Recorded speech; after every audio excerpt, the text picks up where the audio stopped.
Good morning. You're listening to Big Dog Country, WIFO FM in Jesup, 105.5 FM. It is now time for the world-famous Butch and Bob Show here on WIFO. It's brought to you by First Southern Bank, Van's Barbecue, Murphy Builder Supply, and O'Quinn & Associates. Hi, I'm Mandy Yeomans. And I'm Raymond Brown with First Southern Bank. As your locally owned community bank, we're here to help our community grow. Our customers are why we are here. You can tell we want your business. We offer all types of deposit products, personal and business. We have fast, efficient service, and yes, we have online banking too. I'm sure we have an account to fit your needs. Stop by or call us at 912-588-1010 and see how First Southern Bank can help you. We're FDIC Equal Housing Lender. When it comes to barbecue, Van's Barbecue in Jesup is the place to be. A small family-owned business located at 1876 on the Savannah Highway. Van's Barbecue has lunch and dinner special. Stop by or call to make an order. The number to call, 427-3358. Van's Barbecue's new manager is Sarah Van. Van's Barbecue offers potato salad, coleslaw, baked beans, and don't forget their delicious mac and cheese. Also, check out their shrimp plates, the best in town. Yes, when it comes to barbecue, head to Van's Barbecue, locally owned and operated. Stop by and tell them the Big Dog sent you. Once again, the number to order, 427-3358. Since 1946, Murphy's Builder Supply has been serving the folks of Jesup, Wayne, and surrounding counties with quality products and knowledgeable service. Matter of fact, they feel they sell service first to make sure you get exactly what you need for your home improvement projects. And with each employee at Murphy's being there for 10 years or more, you know you're talking with someone with the experience to help you with building supplies, tools, paint, and all the things you need from a full-service hardware store. The best choice in home improvement is Murphy's Builder Supply, 156 Northeast Broad Street, Jesup. Do you know why most people don't invest outside work or at all? Because they don't know where to start and they don't know who to talk with. If this is you, give me a call. Hi, this is Sean O'Quinn. I can help set up a plan no matter where you are in life to get you on a suitable path to a sound financial future. Give me a call, Sean O'Quinn, at 912-385-1000 or stop by the office at 212 South 1st Street right here in Jesup. That number again is 912-385-1000. The following is an exclusive presentation of Jesup Broadcasting, the sports leader in Southeast Georgia.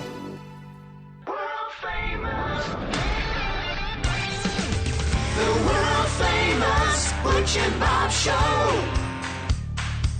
World-famous Butch and Bob Show right here on WIFO, 105.5 FM in Jesup, Big Dog Country Radio. Morning, Bob. How you going? Hot. It's hot out there. Are you going to play today? No, I'm trying to get to Camden to see that padded camp. Oh, you're going to go down and see the padded camp. Right, yeah. You'll watch the young guys get hot and sweaty. Yeah, I'll try to stay cool. You'll try to stay cool. But I want to go down and check that out. I can't believe you're missing golf. I mean, it must be really important for you to go down there and watch them play. Yeah, I just want to go and check it out. Like I said, I couldn't go yesterday because the school board meeting at 5. So right. I'm going to try to head down there and check it out. Okay, so they're going down there to Camden and that padded football camp and taking on 2 or 3 other teams, right? Yep. Okay, all right. We've got our special guest in here this morning. Why don't you introduce him and get started? Got our new county administrator, Paul Drawdy, in the studio. Paul, appreciate you coming in. Again, you've been in office, 7 weeks. We're trying to get your feet You're wet. counting them down, Paul? 7 weeks? So, I want to start with one decision has been made. Like I said, we're covering this SPLOST. It was either going to be this November or March, wisely. With the time frame, there's a lot of discussions have to take place between the cities, so you recommended that they just wait till March. But the big question is, what's going to be the big ticket item on the SPLOST? That still has to be decided. And so far, from what I've seen, there hasn't been any meetings yet between the cities of Scriven and Jesup and Odom, have there? No, there have not. I know they got a committee. So when do you think those conversations will take place? And I know you gave your thoughts. Like I said, we've heard all kinds of things, a community center, courthouse security, things like that, and you told the commissioners in your thought, you thought the number one priority is trying to find some security for the courthouse, not the $41 million project that was proposed several months ago. But just give your thoughts on how this process is going to work. How do you think the conversation between the city governments, between City, Odom, and Scriven will go? Yep. And keep in mind, everything I'm telling you now is really, really preliminary, okay? Because, matter of fact, Amanda Hanna, the county clerk, and I were talking yesterday, and we're going to try to get together next week, her and I, and really nail down a little bit more of a timeline of what we want to see happen. loosely off the top of my head, I mean, look, like literally the first week I started working on this issue because I knew it was going to be probably one of the biggest ones. If we're going to do a SPLOST, we've got to be ready for it, and we've got to be able to let the citizens know here's what we're asking for, and hopefully get those folks on board and have them vote for it. So my thoughts and what I explained to the commission was, like you said, was in reference to November was just too short of a time frame to put that on, because we have to have at least 90 days out for the county commission to do a resolution saying, yes, we want to do a SPLOST. But then before that 90-day period, like you said, if the cities are going to get on board with us, which, of course, I know they are, they've already said they were, we've got to get with them and have some meetings to determine, okay, the county's going to say, here's what we want to do, and then each city will kind of do the same thing. Here's what we want to do. And then we have to kind of juxtapose all that against how much money we think we're going to raise in a 6-year time period. Because if the cities come on with us, we can do a 6-year time period for a SPLOST versus just the 5. So from the county standpoint, the 3 main issues I'm working on right now, and like I said, this could change from the standpoint of if something else comes up or if something falls off. But my number 1 priority right now is working on the courthouse and trying to come up with some type of options for the county commissioners to look at. And I would like to at least present them with 2 options that they can look at and do that in a time frame that they may come back and go, well, gee, have y'all thought about this? And still gives us time to fall back and, make any changes that they would like to see. That, in accordance with state law, with SPLOST, you have what they call a level 1 and a level 2 project. A level 1 project is basically like courthouses, jails, any administrative offices for constitutional officers. Things of that nature are considered what they call a level 1. In other words, it's for everybody in the county. It's for all the residents in the cities, and it's for all the residents in unincorporated areas as well. What that does is it allows you to take that money off the top to ensure that project gets done. And then from there, you put your other items on. The 3 items that we're currently working on are the courthouse and how we can secure that. When we say courthouse, we're talking about the courthouse that's being used now for trials down by the sheriff's office, or we're talking about the main courthouse downtown Jesup? Yeah, I apologize. I'm really talking about, what I'm talking about is the historic courthouse. But then you have courtroom C, which is what you're referring to in the sheriff's office. Personally, I believe, and once again now, understand this is preliminary. This is just Paul's thoughts with talking with Sheriff Mosley and a few others. It would be nice if we could get all those structures under one roof. And what I mean by that is whether it's some type of an annex that goes on to the existing historic courthouse and then goes over to courtroom C. By doing that, that's going to be the easiest and probably best way to make it easier for Sheriff Mosley to provide security for all those courtrooms, because obviously in the historic courthouse you have state court up top, which also you've got juvenile and defects court that's held in that room as well. You've got a smaller magistrate courtroom down in the bottom, and then you have courtroom C, which is what we call Superior Court. But magistrate court often uses Superior Court as well, because the Superior Court judge, he holds chambers on Wednesdays.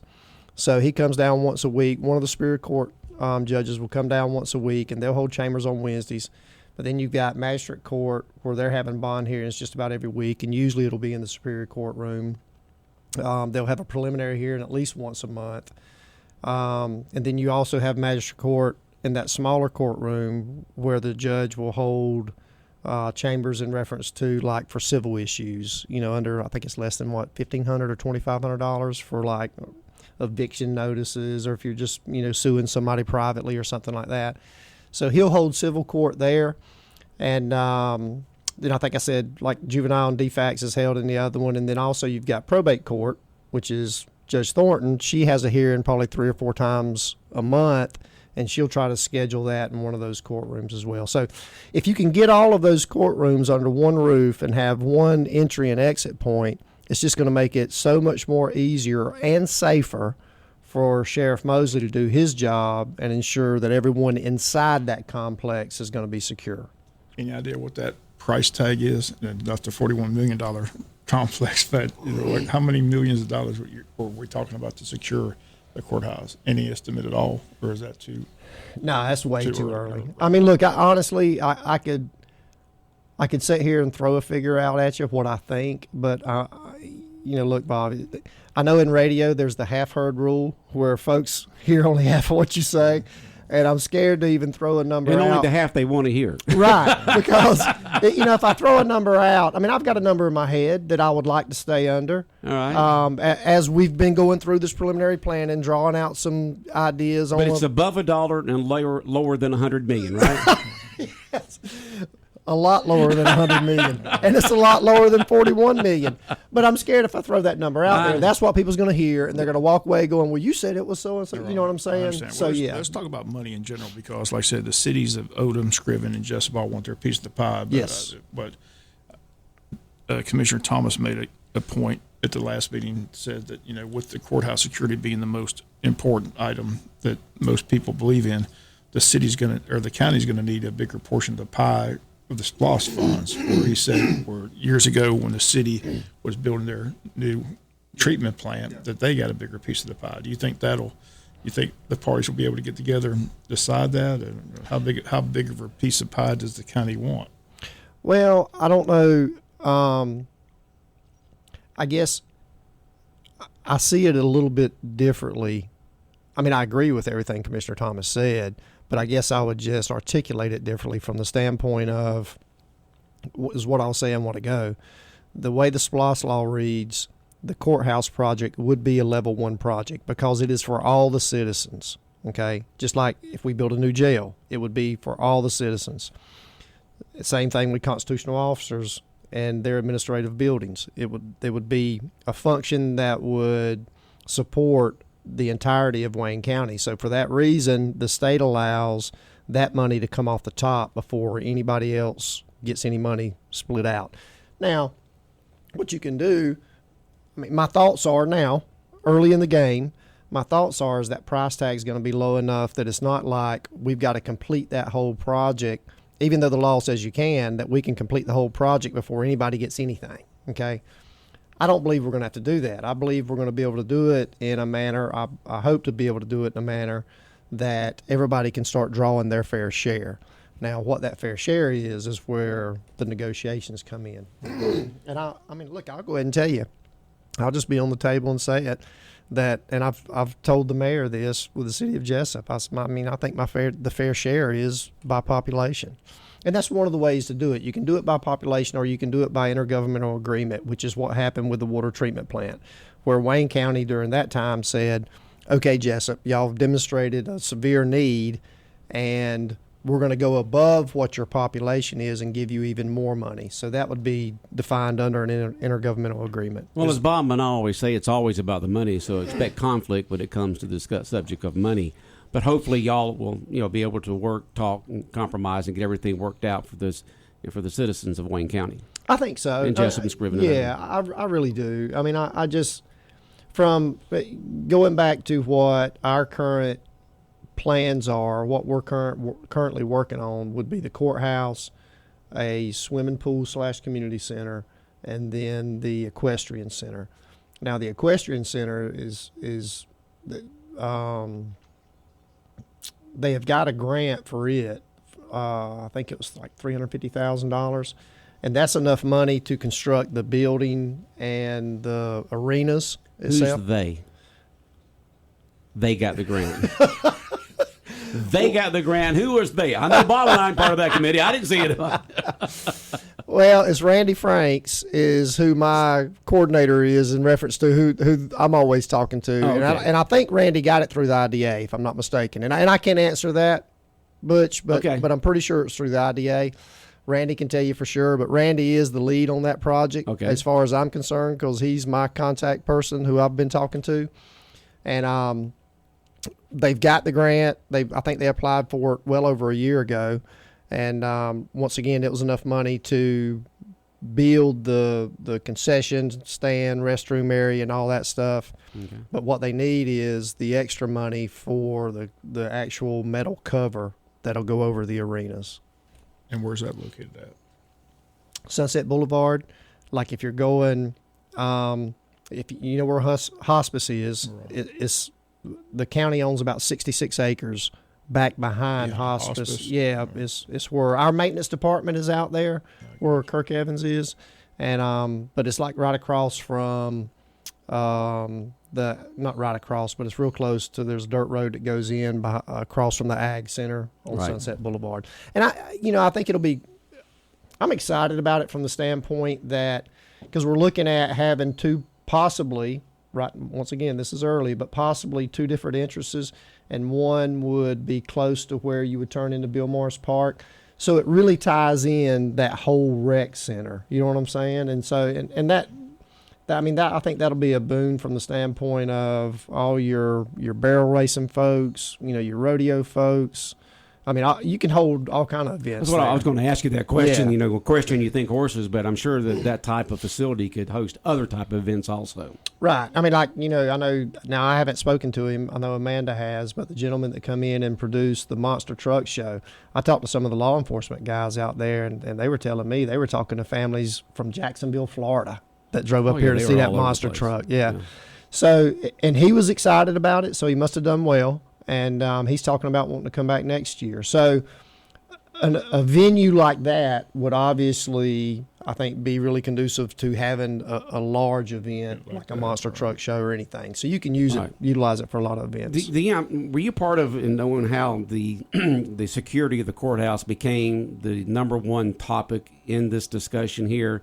Did it come from the judges? Did it come from the sheriff's office? Who said that, well, we need to really up our security at the courthouse in the surrounding area? I wasn't a part of that, but I can give you my opinion. I think it was a combination from the standpoint of the judges. The Superior Court judges came and said, you got to do something because of the incident. Remember they had the shooting in Atlanta? Right. That's when it all started, because the judges came down here. The courthouse is just not secure. Now, the courthouse C is not that secure. You might be getting some answers. Courtroom C is more secure than because you have to go through the downtown, right? Yeah, secure. And that's where they meet, right? Right. That's where the Superior Court is. But the main courthouse, like I said, you have a lot of courts in those, but there's not a lot of security in those courthouses. Okay. So that's how it came about, right? Okay. Yeah. And I think that's what I was going to say, Bob. You're absolutely they right. Had that big meeting where the judges came down and said, "Look, you got to do something." But like I said, I asked that question, and I still hadn't got the correct answer because I said, "Who came up with this figure?"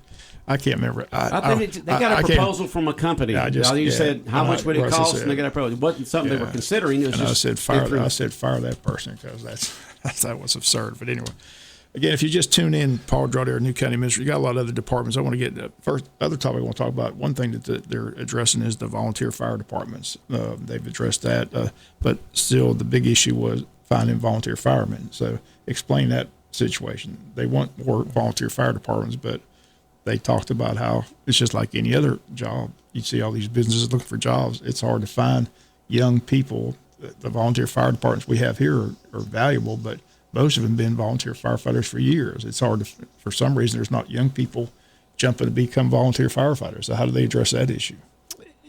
Look, you're 100% correct, and I don't know that I know the answer to it, and I'm going to tell you why. When my wife and I moved back to Jesup from Brunswick in '94, and we went to Scriven.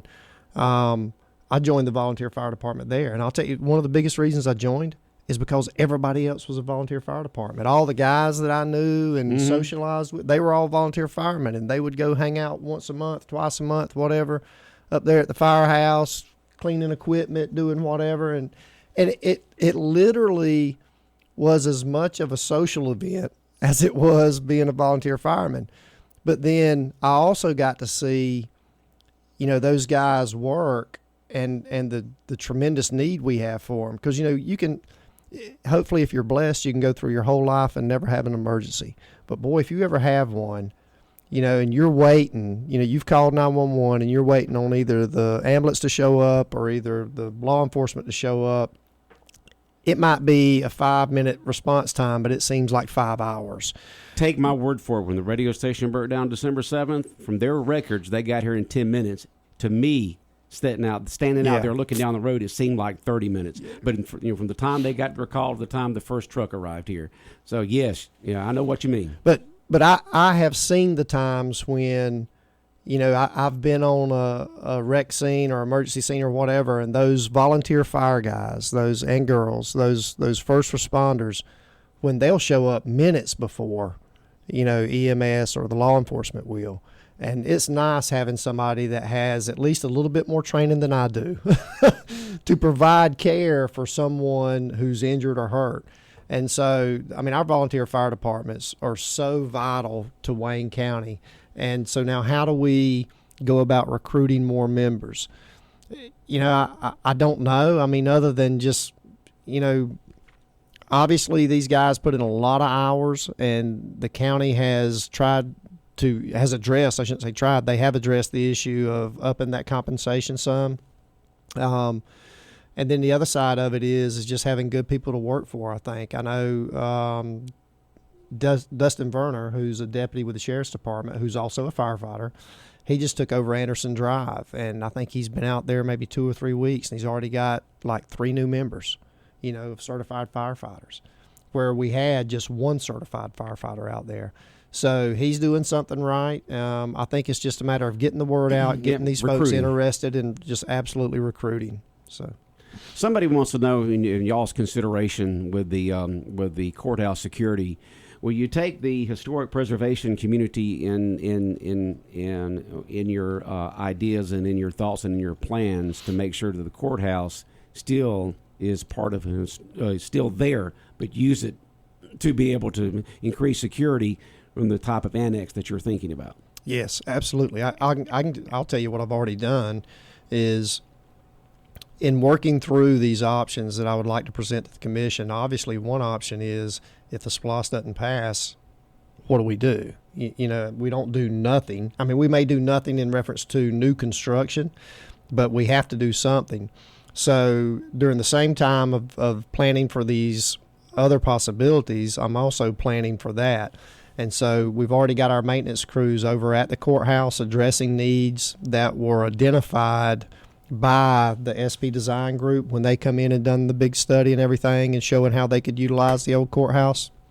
We've already started addressing those needs with the idea that if we don't get a SPLOST, then at the very least we got to go in and replace some windows, doors, and other infrastructure needs.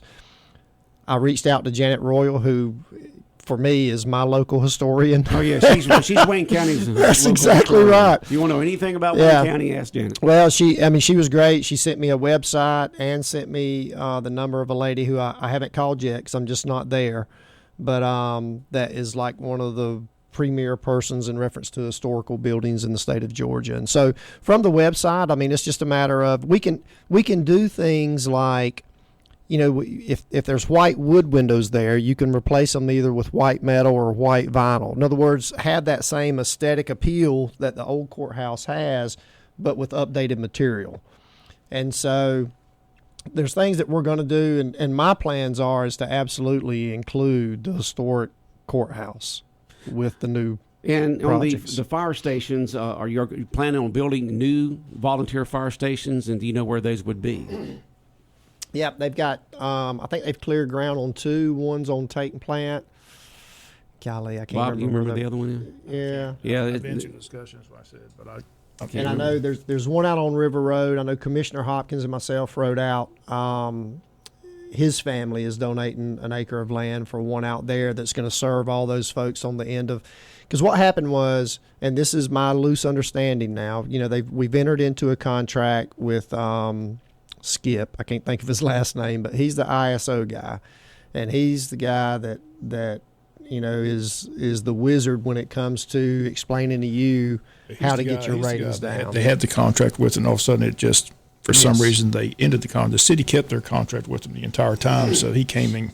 I said his presentation was pretty informative and very important, so it was wise that they went ahead and renewed that contract with him. Yeah, you're absolutely I can't right. remember his last name either, but I can picture him. I can't think of his last name. And so he's already had boots on the ground. They're doing their drought studies now, and he's the one that. Well, first of all, it used to be when you had a volunteer fire station, if you lived within 5 miles of that volunteer fire station, you received a better ISO rating, which reflects on your homeowner's insurance, Pay than less for your someone- homeowner insurance. Exactly. Than someone outside of that 5 miles. Well, they changed it from just a 5 mile radius as a crow flies to 5 driving miles. So when they did that, it left homes. There's some homes in Wayne County that it left completely out of that radius. And so their insurance, homeowners insurance, is going back up. So in order to cover those folks and provide good fire protection, that's one reason they entered into the contract with Skip and his organization, because he's the guy that comes in and goes, here's exactly where you need a volunteer fire department. Here's where it's best going to serve you. Here's the other things in reference to what I call a dry hydrant. In reference, like if you got a pond, you can put the stub out, or what I call a stub out, this dry hydrant where the fire department can come and draw water. If you're within so many 1,000 feet or whatever of that, it affects, once again, your homeowner insurance going down. So he's going to do all of that type stuff for us, telling us where it's going. I know we've got, like I said, 2 plots cleared for fire stations, volunteer stations that's going up. And then once again, out on River Road and Bethlehem Road is the other locations where we're looking. We haven't secured any property on Bethlehem Road yet, but we have on the River Road project. And when the people of Wayne County when the citizens of Wayne County vote next March on the SPLOST, is that a new or a continuation of the current one? It would be a continuation of the current one. So it's not a new one, just continuing what we've had for the last 20-some years. The one that we're currently in, the 6-year SPLOST we're currently in, goes out July 1st, stops July 1st of 2024. Okay, so just a continuation. June 30th, but so hopefully if it was passed, it would be a continuation. And look, my big push is, even if you have, if you're like, well, I never go to the courthouse, I don't have any kids that's in swim or don't want to go to a community center and play sports or do whatever, and I'm not interested in horses. Well, still the big issue with a SPLOST, what's going to be on there obviously is we've got to figure out how much those items are going to cost, and then still have money left over to address capital needs. Because, we sat down with Elton Aspinwall and Buddy Starling the other day, and we're addressing 5-year needs in reference to equipment. Well, a road grader is $300,000. One meal of tax in Wayne County is somewhere around $844,000. Well, that's almost a third of a meal, just one road grader. Well, when we have things like SPLOST, we can take that extra money and buy those road graders versus going to the landowners and the people that's paying these taxes and saying, hey, look, sorry, we've got to come up with 2 or 3 road graders because whatever happened to them, or they're just old, or whatever the issue is. And that's just one example, but it's all across the board, from public safety with the sheriff's department and dealing with vehicles. I know they've been having a hard time with, they just got a new canine dog. Well, those canine dogs, one, are expensive, and they are what I consider a high-strung piece of machinery, and you've got to keep them cool. You can't, when they're out working, they can get hot, but they can't stay hot, obviously. And they were having to swap out. One of the officers was down in Florida doing some training, and they had to run a vehicle down there to him because his air conditioner just went completely out and couldn't keep the dog cool. And they were concerned about the safety of the dog. Right. So all those issues of having new equipment, look, I think the last truck I sold that I had close to 300,000 miles on it. Well, when you're in law enforcement and it's 2:00 in the morning and you're running 100 miles an hour down the road trying to get to some lady because somebody's kicking her door in, you don't want to be in a 100,000 mile vehicle. 300,000. Definitely 300,000. I'm saying you don't even want to be in a vehicle with 100,000 miles on it, because all those things that happen to an older vehicle is fine if I'm driving around 55 or 60, but when you're running high speeds and constantly having to do that, it can create safety issues. Right. We've got County Administrator Paul Drawdy this morning. Bob, I know you have other questions. Yeah. We're speaking to taxes. A lot of people upset with their tax bill. You getting a lot of complaints about that, and what's the issue on that? Any answers to other people with their tax bills that are yelling and screaming about their tax bills? Well, Paul, what about that? I've heard a lot of people complain about that. Yeah, we want to know. Have I got a lot of complaints? Yeah. Yes, Bob. I've got a lot of complaints. But look, when you're dealing with people's money, you're going to have complaints. That's right. And you may say, well, Paul, you're just, that's semantics. But really, what they received was a tax assessment. They have not received a tax bill. And I received the same thing, and mine went up as well. Okay, everybody's did. All the commissioners went up. Everybody that I talked to in the county office that works around me, theirs went up. It is a tax assessment. So the value of the property's gone up, and that's the reason why the tax has gone up, not the millage rate itself. Is that what you're saying? Well, yeah, because the millage rate hadn't went up yet because the county hadn't set it. Right. The county commissioners So hadn't. This is the tax assessment. Right. Now, once the millage is set, that's when you get your tax bill. Right. Okay. So the tax assessment has gone up, and what is that? The state says we have to be within 38 to 41% of fair market value. Okay. Well, I was talking to Byron Johnson, the chief assessor, and he was telling me just over the last year, we've had almost a 17% increase due to inflation. Well, the state comes down and goes, you're 17% off, or you're 20% off, or whatever that figure is. You're outside of that 38 to 41% fair market value. And if you do that for 3 continuous years, we start fining you it's like $85,000 a year, which doesn't seem like a lot, but then they also pull your utility tax from you. And that is a bunch of money. So the state looks over the assessments from each county, 159 counties here in the state of Georgia. That's correct. The assessors have to turn that information into the state. Mm-hmm. They look at it and go, oh, you're outside the fair market value. And they have these computer systems with all these formulas in them that I don't understand. But basically it computes what your house is and what it should be assessed at in reference to fair market value. One other topic's been a big topic is EMS. Like I said, when you call 911, you want to make sure an ambulance is coming. Your thoughts on the ambulance coverage here in Wayne County. Is it adequate, or are they still working on that? Or Yeah. Excuse me. I definitely think it's adequate. The commissioners have added that 24-hour truck, so now we have 2 24 hours and a 12-hour truck. And that 12-hour truck operates during the day hours when they get a lot of different, the majority of their calls, I guess, or their highest profile calls. And I talk to Richard probably just about every single day. And personally, from listening to him and talking to the guys at the ambulance shop, because they had a function here a while back, and I was there every day eating lunch with them. Everything's going great. Their fatigue issue has really dropped off. They've also, Richard hired Leah Moore as his deputy director, and she's doing a fantastic job in reference to acting as a liaison between the ambulance department and the hospital in reference to a lot of these transfers and what we can take and what we can't take. Because here's what you got to remember. Wayne County runs a 911 EMS service. In other words, we have to have something available. We need to have something available if you call 911. So what we can't have is somebody needs to go from Wayne Memorial to Brunswick. Well, we've got private contractors here in county that do that. But a lot of times those private contractors, they're on a run, and so they're not available. So in the past, they've looked at Wayne County and said, oh, you got to take them. And so Wayne County Ambulance Service has done that. Well, that then leaves us short inside the county if all of a sudden my loved one gets in a wreck out in Kville and I need an ambulance, an ALS ambulance, which is advanced life support, versus a BLS, which is a lot of times can be used for just the transfers in between hospitals.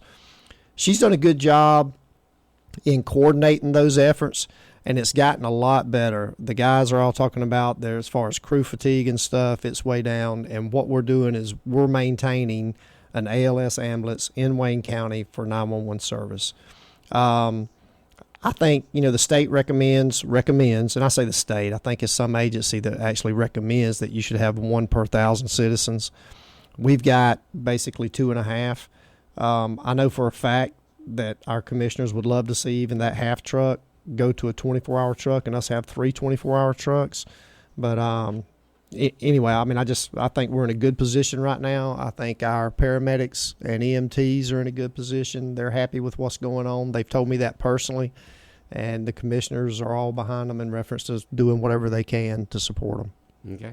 Well, sounds good. Again, we appreciate you coming in. Thank you, Paul. Anything else? Anything you want to say? Well, we've been firing questions at you. No, Text messages. that's fine. I'll tell you this, in reference to the SPLOST, one of the things that probably, literally just this morning as I was walking in, I got a email from Robert Derrick, our animal control for the county, and the pounds got parvo again. So that means it's shut down for 14 days again. So, I'm sitting there thinking to myself, these are the 3 items I'm looking at, but now I'm thinking, okay, there might even be a 4th that we need to get with the city on and do something about the dog pound, because there's always needs. Yes, and that's the key. There is always needs. The problem is somebody's got to pay for it. That's right. It's always about the money. Thank you, gentlemen. Thanks for coming in. We do Yes, appreciate it so much, and good luck with being the county administrator here in Wayne County. We all know that you're going to do a great job. Thank you very much. I appreciate that. All right. World famous Butch and Bob show here on WIFO 105.5 FM in Jesup has been brought to you by First Southern Bank, Van's Barbecue, Murphy Builder Supply, and O'Quinn & Associates.